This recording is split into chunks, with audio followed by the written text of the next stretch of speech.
Good evening friends. आज Nifty की expiry बहुत ही अच्छे नोट पर हुई। 200 पॉइंट की तेज़ी के साथ निफ्टी बंद हुआ। बैंक निफ्टी भी 200 पॉइंट और सारे इंडेक्स हरे निशान में बंद हुए। आज गैप अप ओपनिंग मिली, उसके बाद एक साइडवेज कंसोलिडेशन मिला, उसके बाद एक गिरावट मिली और फिर एक तेज़ी की कैंडल।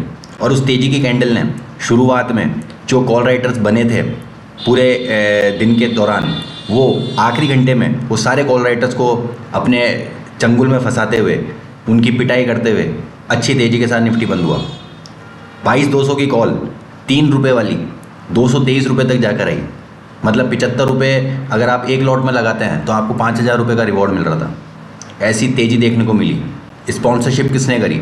LNT, HAL के रिजल्ट दमदार। सर्किट पे, अपर सर्किट पे जाकर HAL ने क्लोजिंग दी। ICICI bank, axis bank, HDFC bank, ऐसा कोई सेक्टर नहीं था जिसने अपना पार्टिसिपेशन नहीं दिखाया हो। IT ने भी अपना पूरा योगदान दिया। तो आइए चलते हैं कि आने वाले दिनों में निफ्टी कहाँ तक जा सकता है। तो निफ्टी 22,250, 22,300 ये पहला स्ट्रॉन्ग सपोर्ट रहेगा। कोई भी डिप आती है बाइंग अपॉर्चुनिटी रहेगी। हमने कल भी हमारी वीडियो में बोला था, कोई भी डिप आती है बाइंग अपॉर्चुनिटी रहेगी। 22,300 एक रेजिस्टेंस का काम करेगा जो फर्स्ट हाफ में देखने को मिला। पर सेकंड हाफ में जो 22,000 के आसपास की जो इन्होंने सपोर्ट लिया, 22,050, 22,100, वहाँ से जो तेज़ी देखने को मिली वो भी काबिल तारीफ़ थी। उसका रीज़न ये था कि मंथली कॉल राइटिंग पे, मंथली ऑप्शन चेन डेटा पे 22,000, 22,100 पे स्ट्रॉन्ग पुट राइटिंग होकर रखी थी। तो वो पुट राइटर्स का दबाव और आज के जो कॉल राइटर्स का दबाव था, उनके बीच की लड़ाई में 22,300 के ऊपर की क्लोजिंग मिली। इनफैक्ट 22,400 के ऊपर की क्लोजिंग मिली। अब जो नेक्स्ट लॉजिकल टेक्निकल टारगेट बनते हैं वो 22,500, 22,600 के बनते हैं। 22,600 के ऊपर अगर क्लोजिंग मिलती है वीकली, जो कि कल सैटरडे को भी ओपन रहेगा मार्केट, तो सैटरडे और फ्राइडे अगले 2 दिन में अगर 22,600 के ऊपर की क्लोजिंग निफ्टी को ले जाती है तो फिर नया लाइफ टाइम हाई इलेक्शन के रिजल्ट्स के पहले आपको निफ्टी में देखने को मिल सकता है, 23,000 तक के लेवल्स। जी हाँ, चलते हैं बैंक निफ्टी। कोई भी डिप आती है निफ्टी में 22,250, 22,300 के आसपास, तो एक बाइंग अपॉर्चुनिटी रहेगी। बैंक निफ्टी ने भी 48,000 के ऊपर एक बार क्लोजिंग देने की कोशिश करी, पर एडजस्टेड क्लोजिंग 48,000 के नीचे की है। पर बैंक निफ्टी भी काफ़ी अच्छा है। बैंक निफ्टी में आज की जो एक गैप अप ओपनिंग मिली, उसके बाद कंसोलिडेशन मिला, फिर एक डिप मिला और फिर एक तेज़ी की कैंडल जो सबको निगेट करती हुई ऊपर लेके गई। अब जो इंपॉर्टेंट सपोर्ट बन के आता है वो 47,700 से लेकर 47,800, ये 100 पॉइंट की रेंज सपोर्ट का काम करेगी। ऊपर 48,250 के ऊपर निकलने पर 48,400 से लेकर 48,800 तक के लेवल बैंक निफ्टी में देखने को मिल सकते हैं।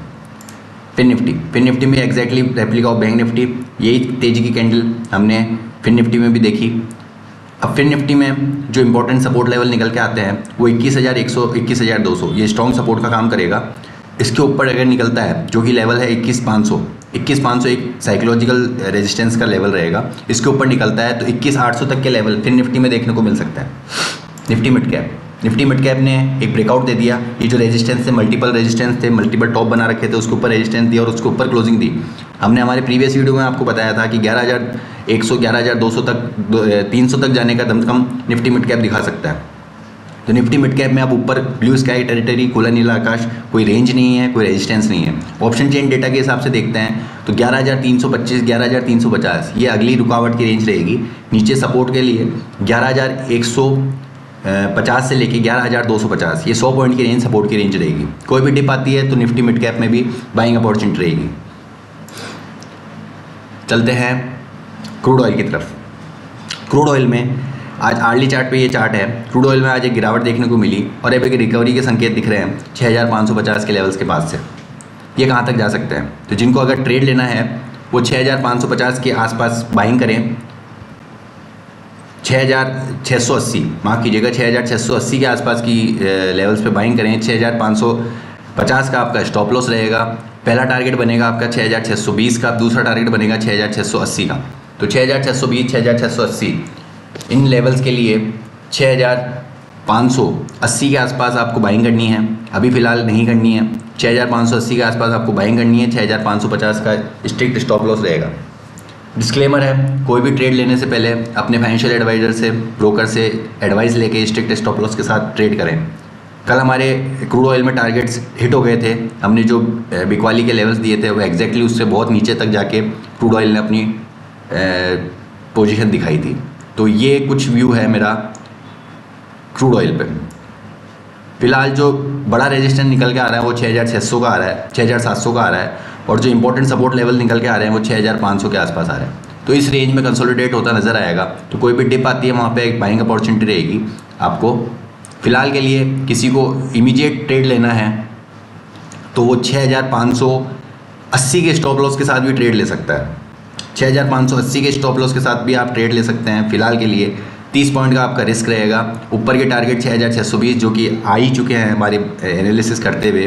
तो नेक्स्ट लॉजिकल टेक्निकल टारगेट्स रहेंगे 6640 और 6680। तो 6640 6680 के लिए अभी भी आप ट्रेड ले सकते हैं। जिनको डिप पे बाय करना है वो डिप पे भी बाय कर सकते हैं। आइए आपको लेके चलते हैं अब नेचुरल गैस की तरफ। नेचुरल गैस में हमने जो 200 रुपये की जो रेंज बताई थी उसके ऊपर ब्रेकआउट मिला। ये फ़िलहाल ये कंसोलिडेशन हुआ और इसके ऊपर ब्रेकआउट मिला है। तो अब नेक्स्ट लॉजिकल टेक्निकल टारगेट हमारे प्रीवियस वीडियो में हमने कहा था कि 200 के ऊपर अगर निकलता है तो 210 तक के लेवल्स, तो जिसमें से 206 के लेवल्स तो आज ही मिल गए हैं। तो 210 215 इन लेवल के लिए नेचुरल गैस में भी आप बाय कर सकते हैं। स्टॉप लॉस रहेगा आपका 200 रुपये का। 200 रुपये के स्टॉप लॉस के साथ नेचुरल गैस में भी बाय कर सकते हैं। HDFC बैंक ने वापस से एक तेज़ी का मूव दिखाना स्टार्ट किया है और ये जो नेक्स्ट इसका रेजिस्टेंस बनता है वो तकरीबन 1480 1470 1480 के बीच में तक ये जाने के लिए तैयार है। डाउ फ्यूचर्स अभी फ्लैट हैं। चलते हैं आपको लेके वापस से इंडिया विक्स की तरफ। इंडिया विक्स में थोड़ा सा कूल ऑफ आया है। ये जो कूल ऑफ हमें देखने को मिला 22 के लेवल से थोड़ा सा देखने को मिला और इसी के चलते हमने तेज़ी देखी। डॉलर इंडेक्स भी 105 से जो कूल ऑफ होकर आया था जिसके चलते हमने डाउ में काफ़ी अच्छी तेज़ी देखी। अब डाउ में थोड़ा सा कंसोलिडेशन फेज रह सकता है आने वाले दिनों में, क्योंकि डाउ ने अपना नया लाइफ टाइम हाई लगाया है तो थोड़ा सा वहाँ पे आपको कंसोलिडेशन देखने को मिल सकता है। तो ये कुछ हुआ था मेरा इंडेक्स पे, स्टॉक्स पे, कमोडिटीज़ पे। आज काफ़ी अच्छे स्टॉक्स में हमने क्लाइंट्स को प्रॉफिट कराया। ऐसे ही आप हमारे साथ बने रह सकते हैं, हमारे साथ जुड़ सकते हैं। आपको सीखना है राइट एंट्री राइट एग्जिट कहाँ पे आपको लेनी चाहिए, उसके लिए आपको जुड़ना पड़ेगा, हमसे सीखना पड़ेगा। तो इसके लिए आप हमें मैसेज कर सकते हैं, कमेंट कर सकते हैं और अपने फ्रेंड्स और फैमिलीज़ में हमारे चैनल को सब्सक्राइब कर सकते हैं ताकि आपको रोज़ ऐसी अच्छी updates, regular updates time to time मिलती रहे और अपने आप मार्केट में अच्छा पैसा बना सकें। तो ये मेरा व्यू है। आपको पॉइंट्स आपके पता होने चाहिए, entry exit points, resistance support. उसके बाद आपको सिर्फ ट्रेड इनिशिएट करना है, rest will be do by the market. मिलते हैं कल आपसे नए विश्लेषण के साथ। तब तक के लिए गुड बाय, टेक केयर।